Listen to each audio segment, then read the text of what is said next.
नमस्कार दर्शकों, जन्म कुंडली अध्ययन के अंतर्गत आज मैं एक 60 वर्षीय महिला की जन्म कुंडली का अध्ययन करने जा रहा हूं। बात करें इनकी जन्म कुंडली का, सबसे पहले इनके बारे में मैं आपको बता दूं कि अभी बीते कुछ वर्ष पूर्व, 1 या 2 वर्ष का वक्त बीता, इनके पति ने, जाहिर सी बात है कि ये 60 वर्ष की हैं तो इनके पति 62 या 63 वर्ष के होंगे। उन्होंने अभी अभी दूसरी शादी कर ली। जरा गौर कीजिएगा परिस्थितियों पर। बच्चे विवाह के योग्य हैं। जहां विवाह का समय बच्चों का चल रहा था, बच्चों का विवाह करना था, पिता ने खुद शादी कर ली और शादी भी करी। और अपेक्षा क्या रखते हैं कि मां को तुम लोग छोड़कर मेरे साथ आकर के रहो।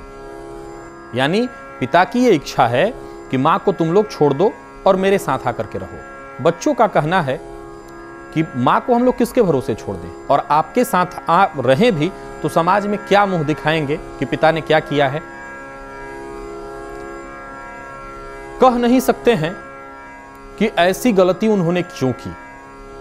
मैं ज्योतिषी हूं, मैं ग्रहों के माध्यम से ही सब चीजों को देखता हूं, और मैं ऐसा मानता हूं कि हमारे जीवन में जो घटित घटनाएं होती हैं उसका प्रमुख कारण होता है ग्रह। ग्रह ही कराते हैं और हम करते हैं। परंतु मेरा एक मानना और भी है कि ग्रह ही सब कराते हैं, ये बात ठीक है, लेकिन परमात्मा ने विवेक दिया तो है ना यहां पर, वो सिर्फ हम मनुष्यों को प्राप्त है, पशुओं को नहीं। अब कोई ये कहे, जैसा कि अगर इनके पति से बात की जाए तो वो यही कहेंगे कि नहीं भाई, मेरी इच्छा हुई उससे, महिला से, या जबरदस्ती उसने विवाह किया, या जो भी परिस्थिति थी उसने विवाह किया। कोई ऐसा कारण वो रखते हैं, मैं मानने को तैयार नहीं हूं। कई बार तो लोग इस बात का तर्क देते हैं कि प्रेम अंधा होता है, वो उम्र नहीं देखता। प्रेम अंधा था या आप अंधे थे? आपको नहीं दिखता कि परिस्थितियां आपके इस गलती से समाज किस तरफ जाएगा, समाज कौन सी दिशा लेगा, आपके बच्चे, आपसे छोटे, आपसे क्या सीख लेंगे। तो मैं नहीं मानता प्रेम अंधा है। अंधे तो लोग हो गए जिनको दिखाई नहीं पड़ता, जिनको समझ नहीं आता। तो मैं इस बात का कम से कम पक्षधर नहीं हूं। ये इनकी उम्र, अब जिनकी मैं कुंडली आपके सम्मुख लाया हूं, ये 60 वर्ष की हो चुकी है। परेशान, क्या करें, कहां जाएं, क्या करें। परिस्थिति सबसे पहले, हाँ, एक इनका सौभाग्य ये है कि जो भी थोड़ी बहुत प्रॉपर्टी थी सब इन्हीं के नाम पर है। यानी जिनकी मैं कुंडली का अध्ययन करने जा रहा हूं, सब कुछ, घर वगैरह सब कुछ इन्हीं के नाम पर है। हालांकि इनको मिला कुछ भी नहीं, पर है इन्हीं के नाम पर। इसका एक संतोष आप कह सकते हैं कि इनको होना चाहिए। आइए जन्म कुंडली का अध्ययन करते हैं कि इनके साथ ऐसा क्यों हुआ, या किसी के साथ भी ऐसा होता है तो क्यों होता है, कौन से ग्रह इसके कारक हैं, कौन से ग्रह इन चीजों को कराते हैं। आइए, तो जैसा कि देख रहे हैं ये जन्म कुंडली आपके सम्मुख है। देखिए 10 नंबर से ये जन्म कुंडली प्रारंभ हो रही है। जहां 10 नंबर लिखा है यही है कुंडली का लग्न, और लग्न का मालिक यानी कि लग्नेश। दर्शकों, कुंडली में प्रत्येक जो भाव है उसके भाव के मालिक को संस्कृत की भाषा में, हमारे ज्योतिष की भाषा में भावेश कहते हैं। ईस का मतलब होता है मालिक। धनेश कहते हैं ना, धन का मालिक, उसको धनेश। उसी तरह से लग्न का मालिक कौन हुआ, तो उसको कहते हैं लग्नेश। कहां बैठा है, तो देखिए इनकी कुंडली में लग्नेश शनि, जहां पर ये 7 नंबर आप देख रहे हैं, लग्नेश चले आए 7 नंबर में। और 7 नंबर का मतलब होता है तुला राशि। दर्शकों, तुला राशि में शनि उच्च के हो जाते हैं। ज्योतिष शास्त्र में इसको कहते हैं शश नामक राजयोग, शश नामक राजयोग। पर आज हम इनकी कुंडलियों में राजयोग ढूंढें, उससे पूर्व यह जानने की आवश्यकता है कि इनके साथ ये दुर्घटना घटी क्यों। उम्र 60 वर्ष की हो चुकी है तो जाहिर सी बात है कि विवाह भी बहुत पूर्व में हुआ होगा, बहुत पहले हुआ होगा। अच्छा दर्शकों, एक हास्यास्पद बात और है जो मैं बताना तो भूल ही गया। इनका कहना है कि इनके पति भी ज्योतिष में दिलचस्पी लेते हैं, कुंडली वगैरह को देखते हैं, और उन्होंने जो दूसरी शादी की उसके लिए तर्क क्या दिया कि तुम मंगली हो, और इसीलिए मैं अब दूसरा विवाह करूंगा। ये इतना हास्यास्पद है कि ज्योतिष का सहारा लेकर के ऐसी गलत कुकृत्य किया जा रहा है। अब जरा गौर से देखिए, निश्चित रूप से ये मांगलिक है। जहां पर आप देख रहे हैं कुंडली में 4 नंबर लिखा है, वहीं पर शुक्र, गुरु, बुध, सूर्य और मंगल, यानी कि लगभग 5 ग्रह इस कुंडली में सप्तम स्थान में पति के घर में बैठे हैं। तो मंगल के वहां होने से ये मांगलिक तो है, इसमें कोई संशय नहीं है। परंतु बीते कुछ दिन पूर्व, आज से 3 दिन पूर्व मैंने या 4 दिन पूर्व आपको एक कुंडली दिखाई थी, जिस कुंडली में मैंने बताया था कि सप्तम स्थान का स्वामी चंद्रमा, और वो भी केमद्रुम योग से ग्रसित। तो देखिए इनकी कुंडली में सप्तमेश यानी चंद्रमा, जो 4 नंबर लिखा है इस कुंडली में, 4 नंबर का मतलब हुआ वहीं कुंडली का सप्तम स्थान हुआ। सप्तमेश चंद्रमा जहां पर बैठे हुआ है कुंडली का 11वां स्थान, 11 नंबर में देखिए बैठे हैं, ये हुआ कुंडली का द्वितीय स्थान। लेकिन चंद्रमा के यानी कि दोनों तरफ 12 नंबर में भी कोई ग्रह नहीं, 10 नंबर में भी कोई ग्रह नहीं। इसको कहते हैं केमद्रुम योग, पा करके खोने का योग। अब दूसरा मांगलिक तो ये है ही, इस कुंडली में मंगल पर ज्योतिष शास्त्र कहता है दर्शकों कि सप्तम स्थान में मंगल बैठा हो और उस पर कहीं भी बैठे शनि की दृष्टि अगर पड़ जाए तो जातक के विवाह को तबाह कर देता है, बर्बाद कर देता है। इनके साथ हुआ। सप्तम स्थान में जो आप देख रहे हैं, 4 नंबर में मंगल, 4 नंबर में बैठे मंगल पर दशमस्थ शनि की पूर्ण 10वीं दृष्टि पड़ रही है, जिसके चलते इनका विवाह तबाह हो गया। और कारण देखिए, उच्च का बृहस्पति बैठे हुए हैं कहां पर, तो यही 4 नंबर में। उच्च के बृहस्पति, जहां बृहस्पति बैठते हैं, ज्योतिष शास्त्र में कहा जाता है स्थान हानि करो जीवः। बृहस्पति जहां बैठते हैं उस जगह को तबाह कर देते हैं। तो सप्तम स्थान में बैठ के दाम्पत्य जीवन को तबाह कर दिया, वैवाहिक जीवन को तबाह कर दिया। ये एकाएक तो नहीं हुआ होगा, 60 वर्ष की इनकी अवस्था हो गई। आज मैं इनकी कुंडली का अध्ययन कर रहा हूं, कहीं ना कहीं मतभेद, तनावपूर्ण वैवाहिक जीवन शुरू से रहा होगा। बस अंतर क्या है कि अगर ये बात आज की होती तो विवाह तलाक तक पहुंच जाता, टूट जाता। लेकिन एक वक्त था, पुराने लोग, पुरानी विचारधारा, ख्यालात अंत तक निभाने का प्रयास करते थे और इसीलिए वो विवाह चल भी जाता था। हाँ, ये अवश्य था कि उसमें कष्टों को सहते हुए, दुखों को सहते हुए, अपमान को सहते हुए भी महिला सहन शक्ति बनाए रखती थी और घर को चला लेती थी। ये भी चला रही होंगी, चला रही थी। लेकिन जब पति ने ऐसा कुकृत्य किया, ये कुकृत्य ही कहा जाएगा, ये कोई बहुत अच्छा कृत्य नहीं है, क्योंकि इससे समाज पर में क्या जाएगा संदेश। ये अपने से जो छोटे हैं, जो अपनी संतानें हैं, जो बच्चे हैं, या जो और लोग इनको जानते हैं, क्या सीख मिलेगी। ये कौन सा बहुत अच्छा इन्होंने कृत्य किया है कि 62 वर्ष की अवस्था में जाकर के कि कहा जाए, उदाहरण दिया जाए कि देखो उन्होंने इस उम्र में जाकर के किया। ये घृणित इसलिए और भी है, अगर ये महिला जीवित नहीं होती और तब इन्होंने ऐसा किया होता तो एक हद तक विचार कर सकते थे।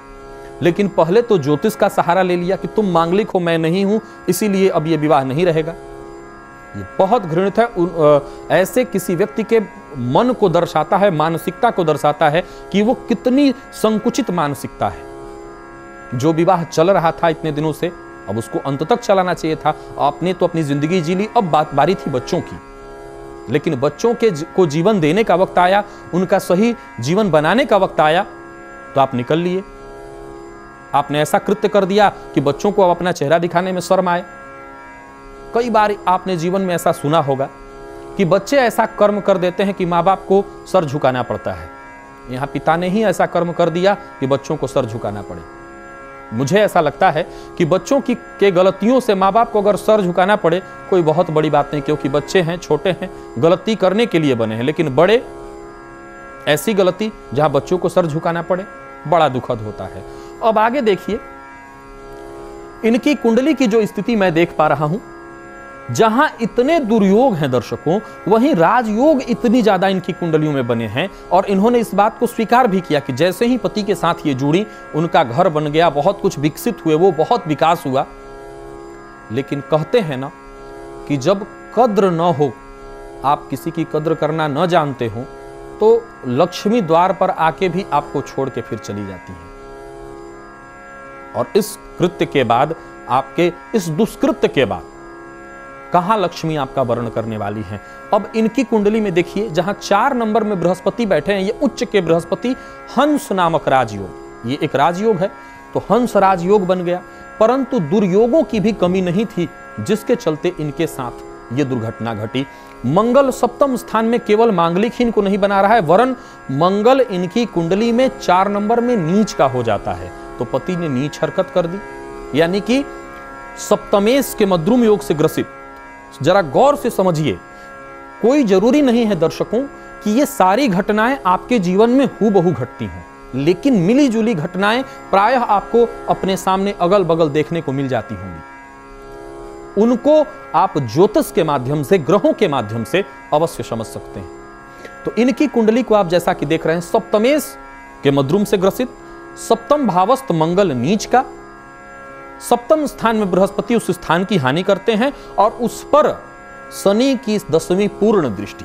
तो इतने सारे दुर्योग जो कि पूर्ण कारण बने इनके वैवाहिक जीवन को तबाह करने में। मैं तो समझता हूं कि ये इनका, या जो कहिए प्रारब्ध था, या जो कि इतने दिनों तक निभा गया और अंत में जाकर के, हालांकि यही तो दुख है, काश ये पहले हुआ होता तो शायद ये भी कुछ विवाह करती या सोचती, क्योंकि सप्तम स्थान में मंगल हो और उस पर शनि की दृष्टि हो तो 2 विवाह भी कराता है वो। लेकिन इनके मन में तो अब ऐसा कोई दुर्विचार नहीं है, ऐसा ये कुछ भी नहीं करना चाहती। ये अब चाहती हैं कि बच्चों के साथ ही रहें और बाकी जिंदगी बिताएं।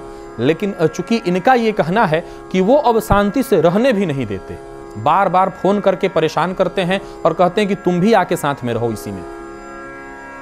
तो इनका ऐसा कहना है कि मेरी स्थिति नहीं बन पाती है, मेरा मन नहीं करता कि अब मैं उनके साथ रहूं। जाहिर सी बात है, कोई भी ऐसी महिला हो, वो इस परिस्थिति में, इस परिस्थिति के बाद साथ रहने का स्वीकार कभी क्यों करेगी। लेकिन दर्शकों, जीवन में ऐसी गलतियां लोग करते हैं, ऐसे दुष्कृत्य करते हैं कि बाद में सबको परेशान होना पड़ता है। फिर भी मैं इनकी कुंडली को अगर देख के कोई निष्कर्ष निकालने के लिए बात करूं तो वर्तमान समय में कुंभ राशि और इनको चल रही है बुध की महादशा। बुध इनकी कुंडली में देखा जाए तो भाग्य, और जहां पर आप ये देख रहे हैं 6 नंबर भाग्य स्थान, कुंडली का 9वां घर है ये, जहां 6 नंबर लिखा है, और वो 3 नंबर ये है कुंडली का रोग, रिपु और ऋण भाव। इन दोनों के घरों के मालिक हुए बुध, और उन्हीं की महादशा इनको चल रही है। तो बुध की महादशा, और बुध जाकर के बैठे हैं कहां पर, तो पति के घर में। तो वैवाहिक जीवन अगर खराब भी हो जाता है तो अब चूंकि उम्र आपकी बहुत आगे आ गई है, बच्चे आपके सपोर्ट में हैं, तो सबसे पहले भगवान की शरण में आइए। जैसा जिन्होंने किया अब उनको छोड़ दीजिए, आप अपनी तरफ से उनका कुछ अहित मत करिए, मैं तो यही कहूंगा। क्योंकि जिस जाकी रही भावना जैसी, उनकी भावना जैसी रही, उन्होंने तो ऐसा कर दिया। लेकिन आप अपने विचारों को मत गंदा कीजिए, आप अपनी भावनाओं को मत गंदा कीजिए। आप समझ लीजिए कि जाइए, मैंने आपको माफ किया, आप इतना ही कर दीजिए। बाकी अगर जो कहते हैं ना कि न्यायालय यहां जो देखते हैं आप, वो तो है ही, एक परम पिता का भी न्यायालय है, और कहते हैं कि उसकी लाठी बे आवाज होती है। जब वो पड़ती है तो जिस पे पड़ती है सिर्फ उसी को पता चलता है। तो जब हम ऐसे कृत्य करेंगे और बाद में रोते हैं कि ऐसा हमारे साथ क्यों हो रहा है, इसलिए हो रहा है कि आपने दूसरे का दिल दुखाया, दूसरे का मन दुखाया, तो भुगतना तो आपको भी पड़ेगा। आज भुगतना पड़े या कल भुगतना पड़े। सप्तम भाव में का मालिक के मद्रुम योग से ग्रसित है। सप्तम भाव में नीच का ग्रह बैठा हुआ है, तो नीच का हरकत तो इनके पति ने किया, लेकिन उनको भी इसका फल भुगतना पड़ेगा, ये बचने वाला नहीं है। खैर, जहां तक मुझे लगता है आपको अब चिंतन करना चाहिए। समय अवस्था आपकी ऐसी है कि अब कहते हैं दर्शकों कि जैसे ही आपके उम्र के साथ शब्द आता है 51, ये इशारा करना शुरू करता है कि चलो वन की तरफ।